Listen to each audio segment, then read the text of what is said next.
Good morning. Welcome back to Rebecca's Aquarium. It is a chilly morning here in the Twin Cities where I am. For those of you who are not familiar with the United States, I am in the middle of the North American continent. It is cold today. I have a story to share about a friend that I've known for years in Faisalabad, Pakistan, of all places. Now, mind you, just for the record, I have lived in the Midwest my entire life. I'm not a great world traveler, but I have an internet connection. Anyways, I don't remember exactly how it started, but my friend Atif lives in Faisalabad, Pakistan. He is a Christian civil rights lawyer. Now, Pakistan is not well known for being Christian because it's not. It's very, very Muslim.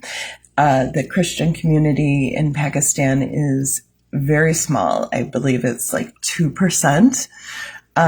They are an oppressed minority. They are subject to all kinds of abuses, uses. It's so obnoxious that just even if you have money, if you go to a restaurant, they will use separate plates and dishes for Christian customers and Muslim customers. Like they are treated as unclean people.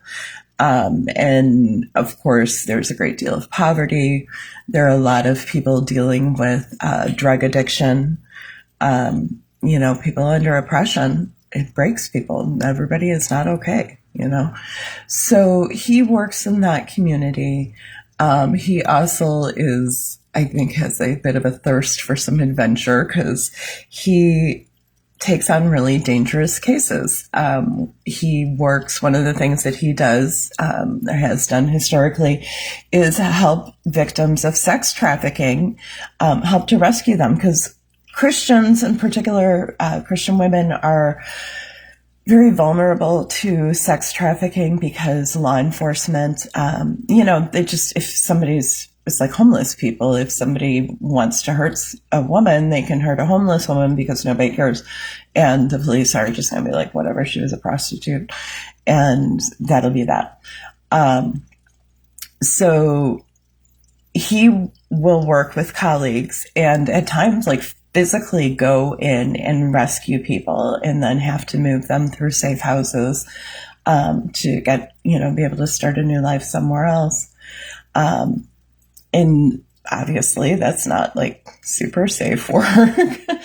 But there was one time he was working on a case and it was a father who first one daughter was murdered by organized crime members, and the father asked my friend for assistance because he is a lawyer, and he, it was a very dangerous case, but they were working the case. The father said, "I want justice for my daughter."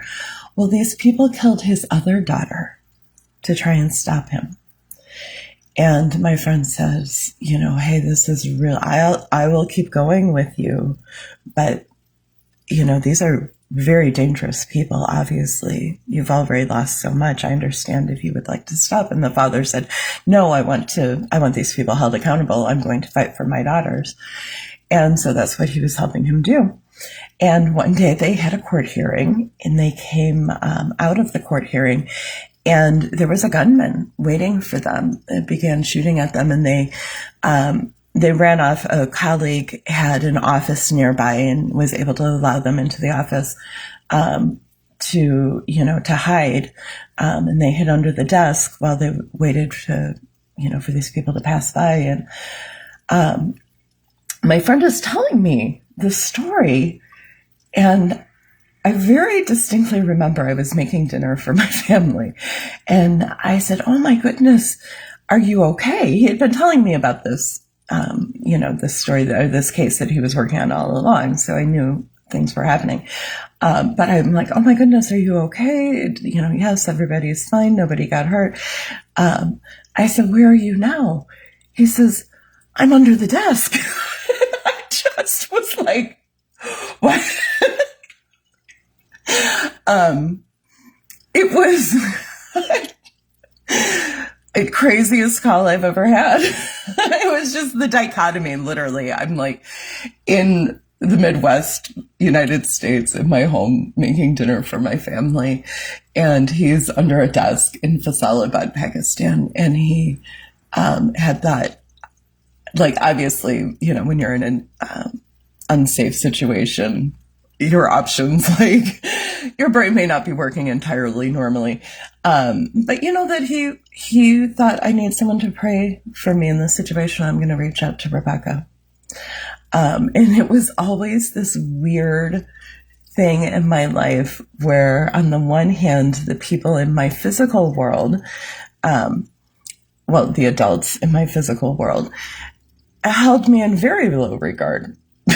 If you talk to them, literally the last time I had someone tell me they ran into my parents, they reported that what they were told, or I don't even know if it was my parents, it was a family member. They were told, Rebecca is crazy and nobody wants to deal with her.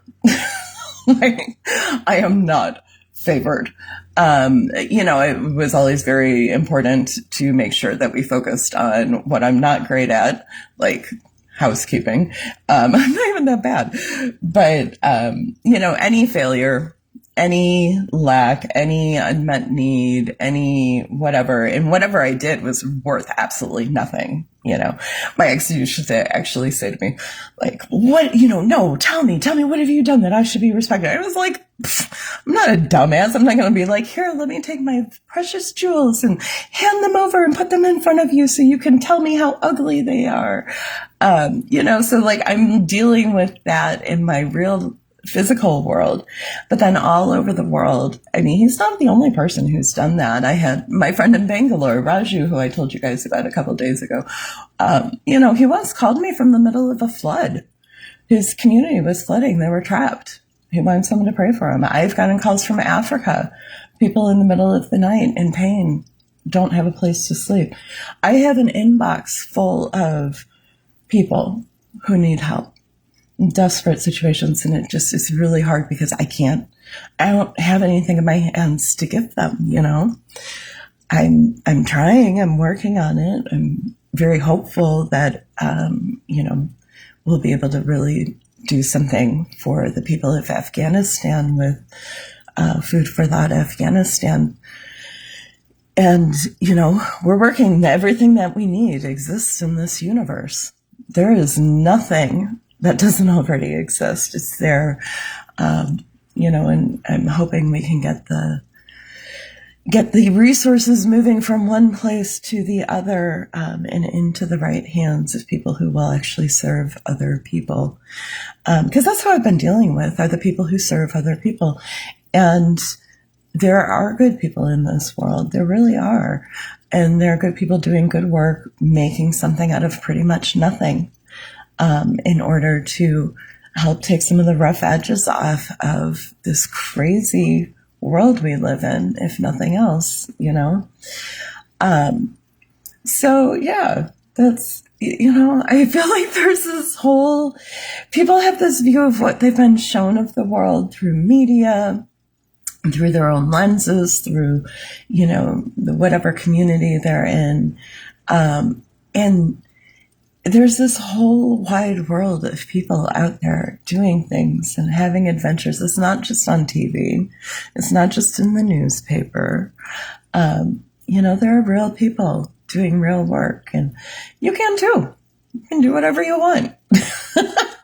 Pick one thing, start a conversation, make a donation, do some research, whatever. We can all be doing something to try and make the world a better place.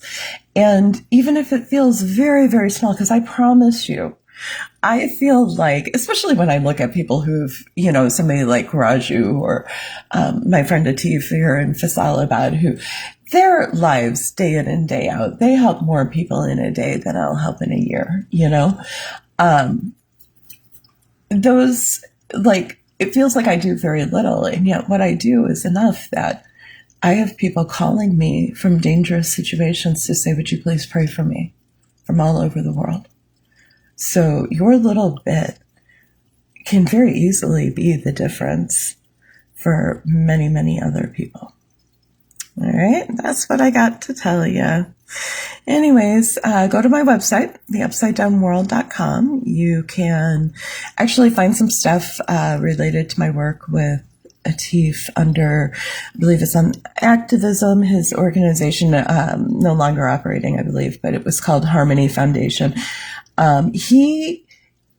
His big thing right now, he has several things he does, but one of them is his wife runs a domestic abuse shelter and a food shelf for for Christian women in Faisalabad, Pakistan. As I mentioned, this is a very oppressed community, is not able to access a lot of services, and there is drug use that's going on, which leaves a lot of women and children as collateral damage. And so his family, his wife, runs that. They are always looking for support. It is one of the organizations that if you make a purchase from my merchandise shop, a portion of the proceeds goes to help. This is one of the people who I would like to be able to provide a lot more help to. So yeah, go take a look. Do good things in the world. All right. Love you all. I'll talk to you again soon. Bye.